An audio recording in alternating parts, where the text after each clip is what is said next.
The cold steel of the railing felt like a final judgment against his palms. From this height, 63 stories above the city, the world was a silent, sprawling circuit board of light and shadow. He had designed this.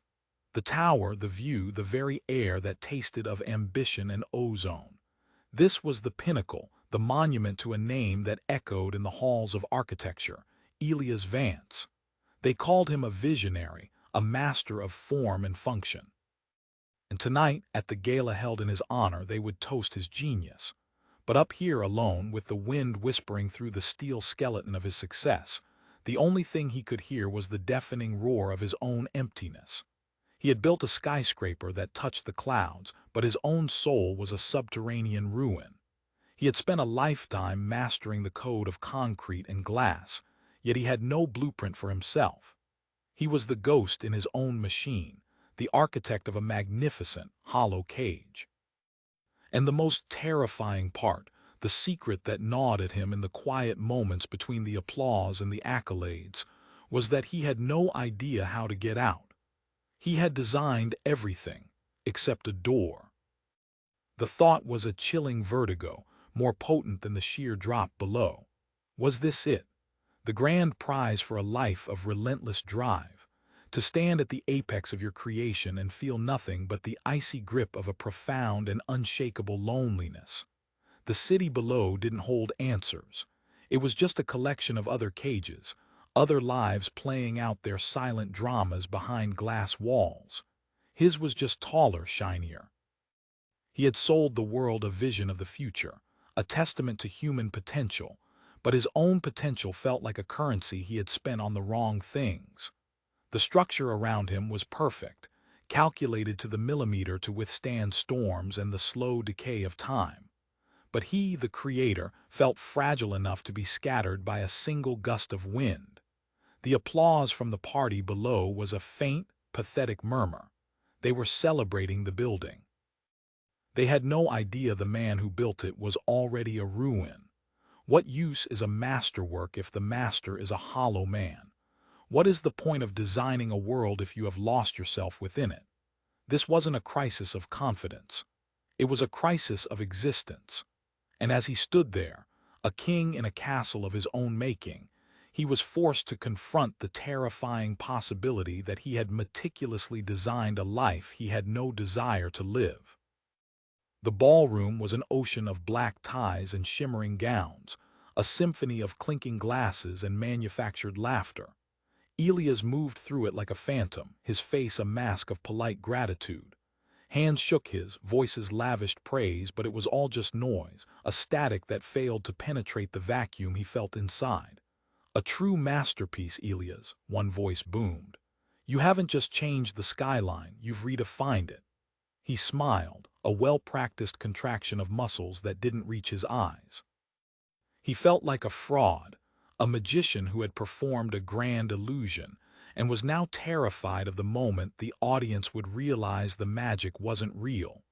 He had convinced them all, but he had failed to convince himself. He was seeking refuge in a quiet corner, the weight of his own success pressing down on him like a physical burden, when a figure emerged from the periphery. He was an old man, his face a roadmap of wrinkles, his eyes holding a depth that seemed out of place in this glittering, superficial world.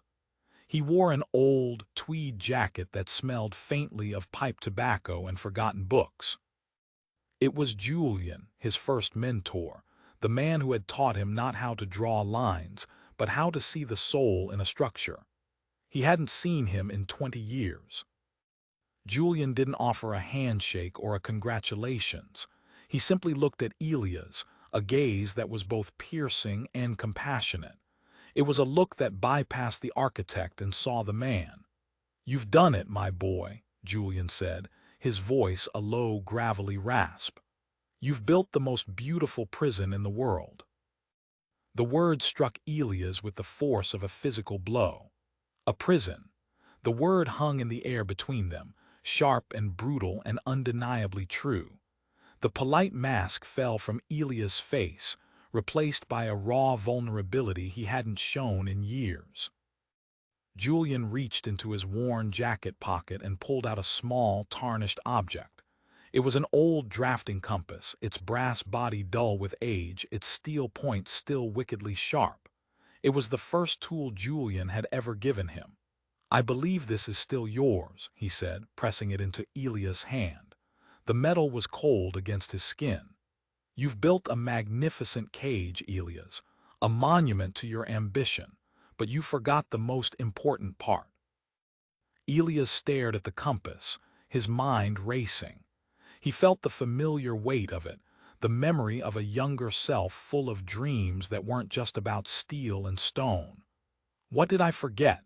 Elias whispered, his voice barely audible over the din of the party.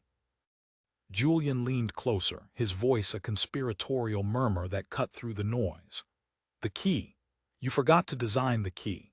He gave Elias' shoulder a gentle squeeze, a silent acknowledgement of the pain he saw in his eyes. And then, as quickly as he had appeared, he was gone, melting back into the crowd, leaving Elias standing alone in the corner, the compass in his hand and the weight of a devastating truth in his heart. The party, the praise, the tower itself, it all faded away. All that remained was the chilling echo of Julian's words. He had built a cage, and the key was missing. The compass in his hand felt less like a tool and more like a riddle, the first clue in a desperate search for an escape he had never even realized he needed to plan. The days that followed the gala were a blur of hollow routines. Elias would wake in his minimalist penthouse, the city sprawling beneath him like a map of his own triumphs. He would go to his firm, where his name was etched on the glass doors, a symbol of architectural royalty. He would sit in meetings, his team of brilliant young architects hanging on his every word, presenting him with designs for new monuments, new towers, new cages. He would nod, offer a critique, make a suggestion, playing the part of the visionary they all believed him to be. But his mind was elsewhere. It was in a quiet corner of a crowded ballroom, with the ghost of his mentor and the weight of a brass compass in his hand. The compass sat on his drafting table, a relic from another life. In an age of digital rendering and virtual reality models, it was an anachronism, a simple tool for drawing circles, and yet it held more power over him than any supercomputer in his office. He would pick it up, feel its analog reality, the subtle friction of its hinge, the cold promise of its point. A tool to create perfect circles, a tool to define a center and a circumference. Julian hadn't given it to him by accident. It was a message. And Elias, the master decoder of complex blueprints, was failing to decipher this one simple, profound symbol. He started to avoid his life. The parties, the interviews, the board meetings. He found himself drawn to the city's forgotten spaces, old libraries with dusty books on philosophy and geometry, abandoned construction sites where nature was slowly reclaiming the concrete skeletons.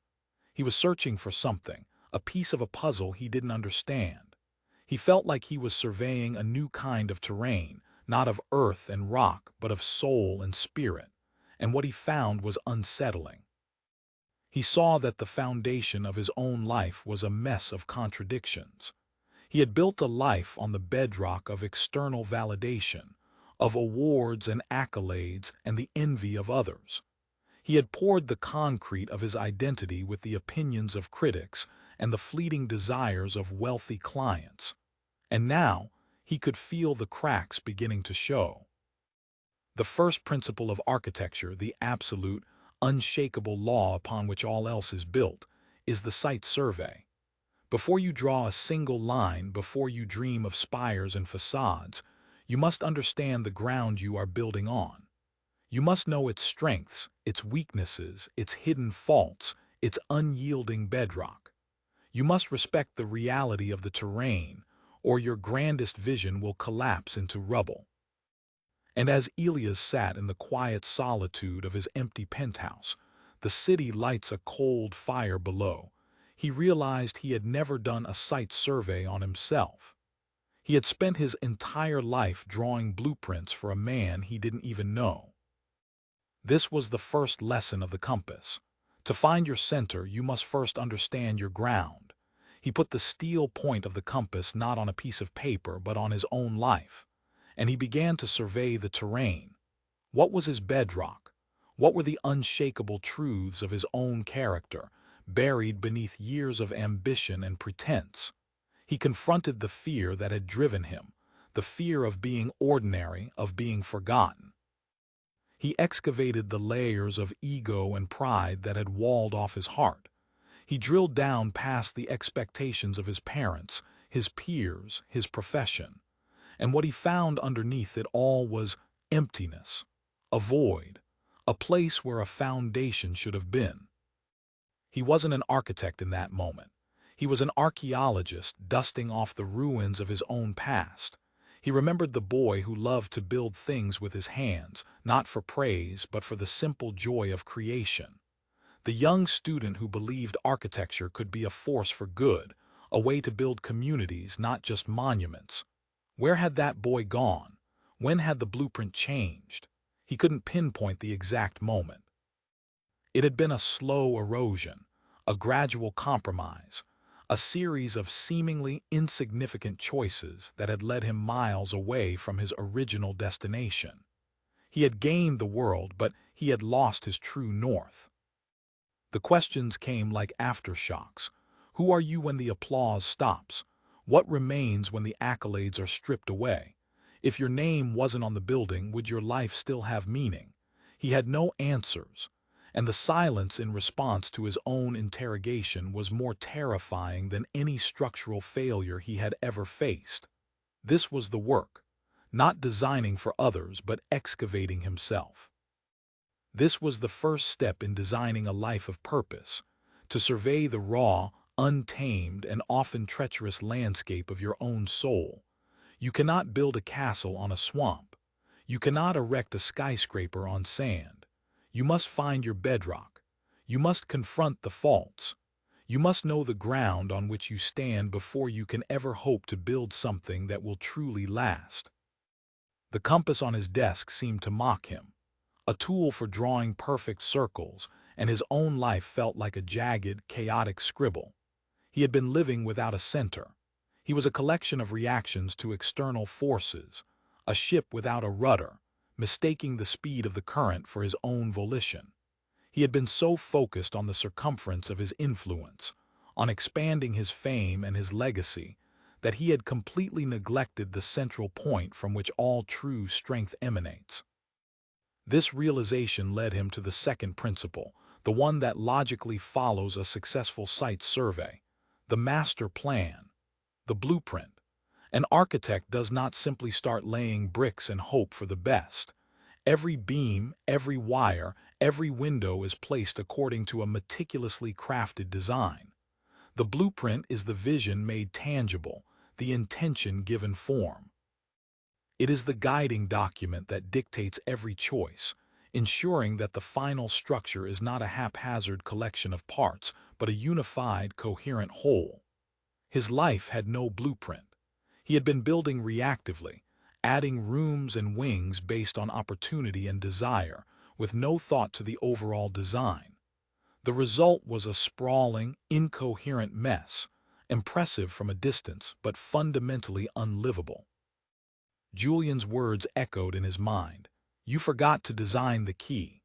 The key wasn't a physical object. It was a code, a set of principles, a blueprint for living. His architectural code was complex and sophisticated, but his personal code was non-existent. He had principles for how to stress-test concrete, but no principles for how to stress-test his own character. He had rules for aesthetics and form, but no rules for his own behavior. He was a master of one domain, and a complete amateur in the most important one of all. So he began to draw, not on paper but in the pages of a simple black notebook. He started to draft his own master plan. This was not a list of goals. Goals were external, a bigger tower, another award, more money. He had achieved all his goals and they had brought him here to this precipice of despair. This was different. This was a blueprint of values, a declaration of his non-negotiables. The first value he wrote down was integrity. Not just honesty, but a wholeness. A state where his actions aligned with his beliefs, where the man he was in public was the same man he was in private. For years, they had been two different people, the confident architect and the terrified man. Integrity meant tearing down the facade and integrating the two. It meant building a life that was structurally sound from the inside out. The next was impact. He had made a mark, yes. He had scarred skylines with his ambition, but had he made an impact? Had he left the world better than he found it? Or had he simply catered to the egos of the wealthy, creating beautiful but sterile monuments to excess? The question shamed him. He had the skills to design spaces that could heal, that could foster community, that could lift the human spirit. And he had used them to build luxury condos and corporate headquarters. He saw now that true impact was not measured in height, but in depth, not in the grandeur of the structure, but in the quality of life it enabled. He added connection. He had thousands of contacts, but how many true friends? He had a family he spoke to on holidays, a series of superficial relationships that were as transient as the city's shifting shadows. He had designed his life for solitude, for the focused, obsessive pursuit of his work. He had mistaken isolation for strength. He saw now that a life without deep, meaningful connection was not a fortress, but a prison cell. A structure must be connected to the earth, to its environment. A person must be connected to others. Without those connections, both are fragile, brittle, and destined to fall. This was the hardest work he had ever done. It was more challenging than calculating load-bearing capacities or solving complex spatial puzzles. It required a brutal honesty, a willingness to confront the ugliest parts of himself. The compass became his guide. The fixed point of the compass was his set of core values. The pencil point was his actions, his choices, his daily life. The goal was to draw a perfect circle, to live a life where his actions revolved consistently and harmoniously around his central principles. For the first time in a long, long time, he felt a flicker of something that wasn't despair. It wasn't happiness, not yet. It was something more fundamental. It was purpose. He was no longer just a man in a cage. He was an architect, and he was finally drawing the blueprint for his own escape. A blueprint, no matter how brilliant, is just a piece of paper. It is a promise, an intention, a dream. But it has no power until you begin to build. A vision without action is a hallucination. And so Elias arrived at the third and perhaps most grueling stage of his internal reconstruction, erecting the structural frame. In architecture, this is the point where the design meets the unforgiving reality of the physical world. It is the realm of load-bearing walls, of steel beams, of a foundation designed to withstand gravity, wind, and time. This is the principle of structural integrity. In life, this is the principle of discipline. Discipline. The word had always conjured images of punishment, of joyless self-denial. It was the brutalist architecture of personal development, stark, cold, and uninviting. But seen through the lens of his new architectural code, he began to understand it differently. Discipline wasn't a cage, it was the framework that made freedom possible. A skyscraper has a rigid steel skeleton, and it is precisely that rigidity that allows it to soar, to flex in the wind, to touch the clouds without collapsing. Without that internal structure, it would be a heap of rubble. Without an internal structure of discipline, a life, no matter how grand its vision, will crumble under the first sign of pressure. His life had lacked this structure. It was a chaotic mess of impulses and reactions. He worked when he felt inspired. He distracted himself when he felt anxious. He sought validation when he felt empty. His days were governed by the shifting winds of mood and external demand. Now, with his blueprint of values in hand, integrity, impact, connection, he had to build the habits and routines that would support them. He had to erect the load-bearing walls of his new self. He started small. The architect in him knew that the most complex structures are built one element at a time. He began with the morning. The old Elias would wake to the blare of a stock market alert, instantly plugging into the world of ambition and anxiety. The new Elias instituted a new protocol. He would wake before the sun, and for the first hour of the day there would be no phone, no email, no news. There would be only silence. He would sit with his black notebook, his blueprint, and he would simply read it. He would remind himself of the man he was trying to build. He would survey his own internal state, checking for the cracks of fear or ego that might have formed overnight. This was his morning inspection of the site. It was not about productivity. It was about intention. It was about ensuring the first bricks of the day were laid true. Next, he tackled his work. His firm was a machine built for prestige and profit. It was a direct reflection of his old self. To honor his new value of impact, he knew it had to change. He started by carving out one afternoon a week for what he called blueprint sessions. In these sessions, he and a small, trusted team were forbidden from working on any paying project. Instead, they were to use their formidable skills to tackle a single question: how can architecture serve those whom it has forgotten? They began designing a radical concept for a modular, sustainable, and dignified homeless shelter. At first, his partners were skeptical. It was a waste of billable hours, but Elias was unyielding. This was a load-bearing wall. It was non-negotiable. It was the physical manifestation of his new code. The resistance he faced was immense, both internal and external. His old habits screamed for attention. The allure of another high-profile project, another magazine cover, was a constant temptation. His business partners questioned his sanity. His peers in the industry whispered that he was losing his edge. This was the wind testing the integrity of his new structure.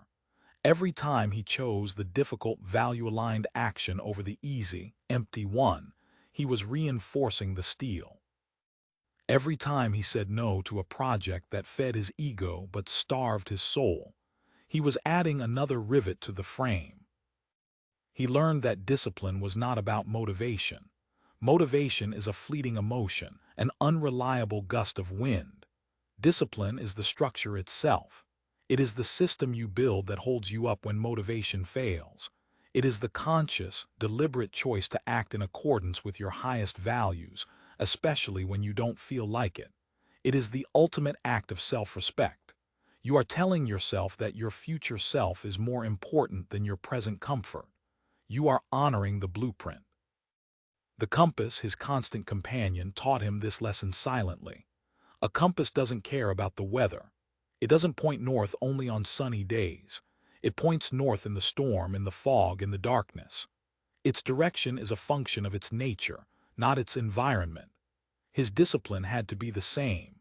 His commitment to his values had to be his true north, a constant, unyielding direction regardless of the external storms of criticism or the internal fogs of doubt. This was the slow, unglamorous, and deeply satisfying work of building a man. Not a monument to be admired from afar, but a structure designed for habitation, a soul strong enough to withstand the inevitable storms of a life lived with purpose. Elias stood on the dusty, windswept lot, a stark contrast to the polished marble lobbies and penthouse views that had defined his world. This place was in a forgotten corner of the city, a neighborhood that the guidebooks ignored and the developers had written off. It was a scar of urban decay, littered with weeds and the ghosts of failed businesses. And to Elias, it was the most beautiful plot of land he had ever seen. This was the site for his first project under his new code, the homeless shelter he and his team had designed in their secret blueprint sessions. It wasn't a commission. There was no wealthy client, no promise of a glossy magazine spread. In fact, he was funding the initial phase himself, liquidating assets that had once been the measure of his success. By the world's standards, This was an act of professional suicide. For Elias, it was the first true act of architecture he had performed in 2 decades. This led him to the fourth and perhaps most profound principle of his architect's code. The design must be for the inhabitant. He looked back on his celebrated works, the soaring office towers, the crystalline museums, the luxury apartments that were more like vaults in the sky. They were breathtaking. They were works of art. But who were they for? They were designed to project power, to broadcast wealth, to immortalize the ego of the client and the architect. They were monuments, but were they homes? Were they spaces that nurtured the human spirit? Or were they just beautiful, empty shells? He had designed his own life in the same way, an impressive exterior, a hollow core, a life designed to be looked at, not to be lived in. He had built for the spectator, not the inhabitant. The realization hit him with the force of a revelation. The purpose of a structure is not to be admired, but to be inhabited. The purpose of a life is not to be celebrated, but to be lived, truly, deeply lived. This principle was about moving from the abstract to the human. His values of integrity and impact were the structural framework, but connection was the purpose of the space itself. A building without people is just a sculpture. A life without meaningful connection is just a performance. Julian's compass had shown him his center, but now he understood that the purpose of that center was to create a space for others to enter. He began the grueling process of getting the shelter project off the ground. He faced zoning battles, community resistance, and endless bureaucratic red tape. The old Elias would have delegated this, letting his army of lawyers and fixers handle the messy, human element. The new Elias waded into the thick of it. He attended angry town hall meetings, not to defend his design, but to listen. He sat in church basements and community centers, speaking not as a world-famous architect, but as a citizen. He met the people he was designing for, listened to their stories, their fears, their hopes. He was no longer designing for a demographic. He was designing for David, who had lost his job and his family and just wanted a safe place to sleep. He was designing for Maria, a single mother fleeing an abusive relationship, who needed not just a roof, but a space that felt secure. Their stories, their faces, their humanity became the new raw material of his work. It was infinitely more challenging and infinitely more rewarding than working with concrete and steel. He was designing for dignity.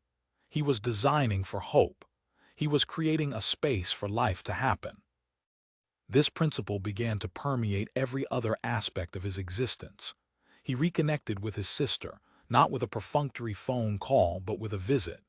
He showed up at her door unannounced, and for the first time in years they talked, really talked. He told her about his emptiness, about the tower, about Julian. He surveyed the broken terrain of their relationship and began, brick by brick, to rebuild it. He started mentoring a young, brilliant but struggling architect at his firm. He saw his own past in her, the same hunger, the same talent, and the same dangerous ambition that could lead her down the same empty path. He didn't just teach her about design. He taught her about the blueprint, about the compass. He was designing a space for her potential to flourish. The shift was monumental. He was moving from a life of acquisition to a life of contribution. He was realizing that true purpose is not found in what you build for yourself, but in what you create for others. A legacy is not a collection of stone monuments. It is the space you create in the lives of others, the connections you foster, the impact you have on the human heart. The great cathedrals were not built to glorify the architect. They were built as a space for the community to connect with something larger than themselves. His life, he now understood, had to become a similar structure, not a private fortress but a public square, a place of shelter, of connection, of hope, a space designed not for his own ego but for the flourishing of life itself. And in losing his desire to build a monument, he had finally begun to build a home. The offer came like a siren's call from his old life.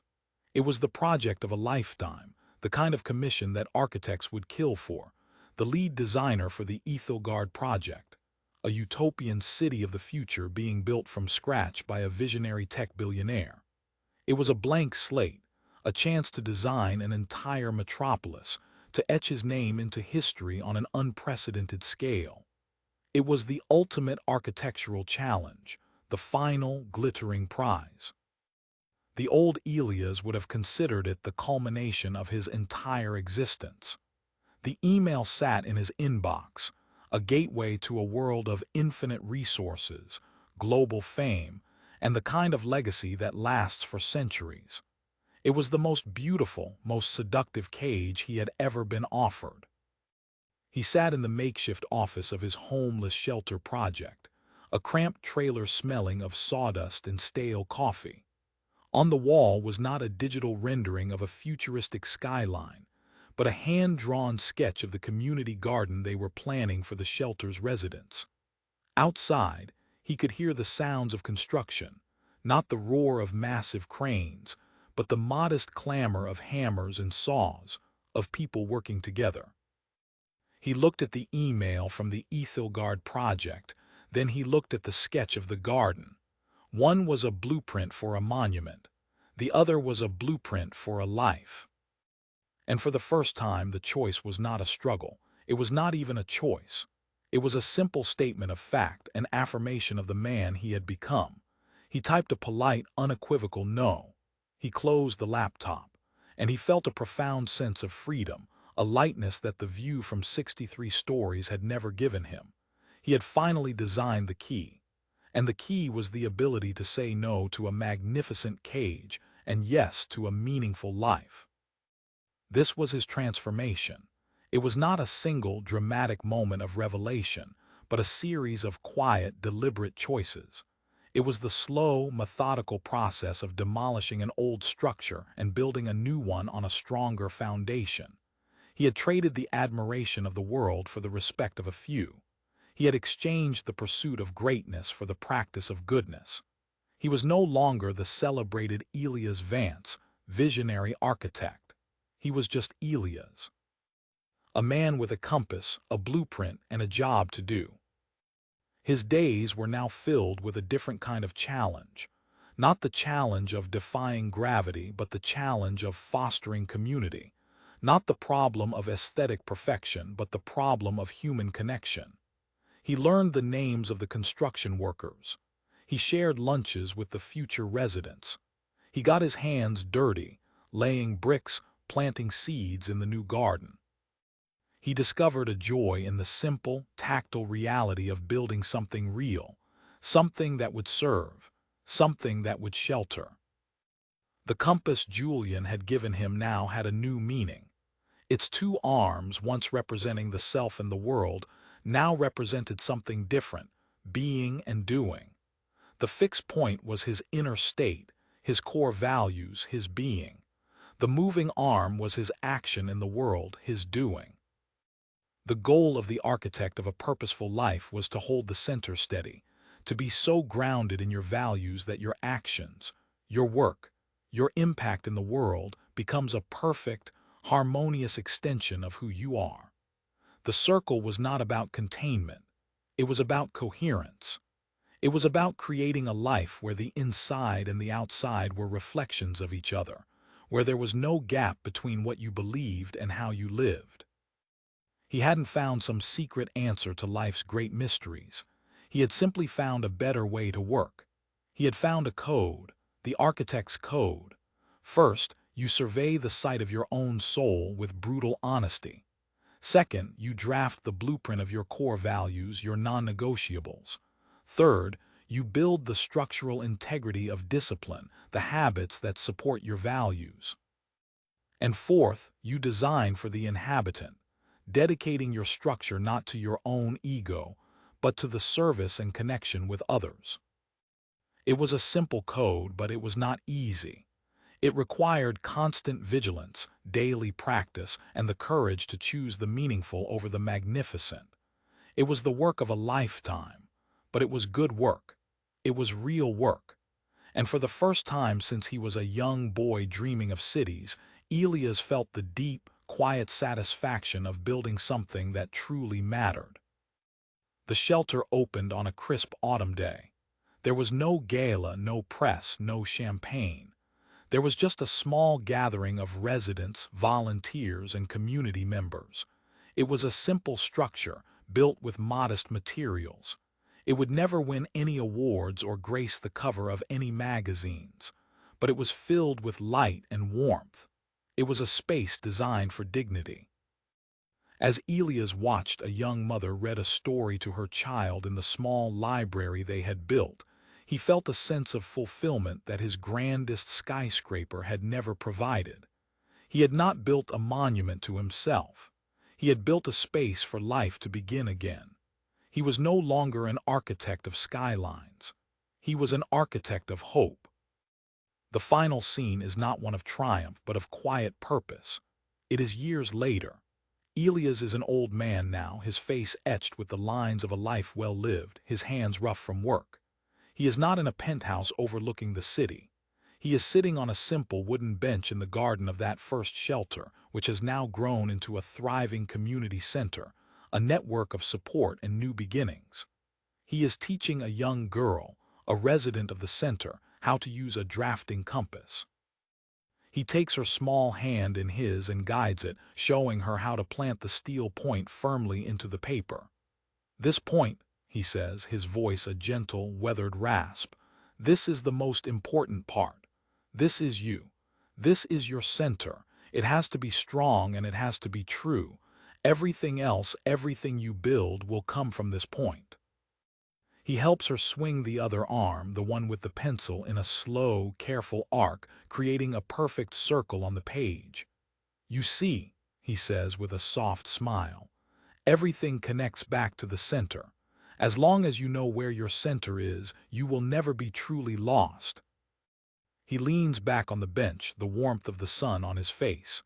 He is holding the old, tarnished compass Julian had given him all those years ago. It has been his constant companion, his guide, his reminder. He hasn't found a final answer, a destination where the work is finished. He has found something far more valuable. He has found a process, a code for living, a way to build. The life he designed was not the one he had imagined in his youth. It was smaller, quieter, and infinitely more profound. It was not a towering monument of steel and glass, but a living, breathing structure of connection, impact, and integrity. He had learned that the true measure of an architect is not the height of their buildings, but the strength of their foundation. The true measure of a life is not what you accumulate, but what you contribute. He looks up at the sky, not a view framed by the window of a luxury apartment, but a vast, open expanse. He feels a sense of peace that had eluded him for so long. The cage is gone. The door was always there. It was not a door in a wall, but a door in the soul. And the key was never about escaping. It was about building a life you no longer wanted to escape from. A life designed not as a monument to be admired, but as a home to be lived in. A sanctuary built with purpose, integrity, and love. The work is never truly finished. The blueprint is a living document, always evolving, always being refined. But the foundation is set. The structure is sound, and it is a good life. The blueprint for your life is not a static document. It is a daily practice. The foundation is poured one choice at a time. The walls are raised with every act of discipline.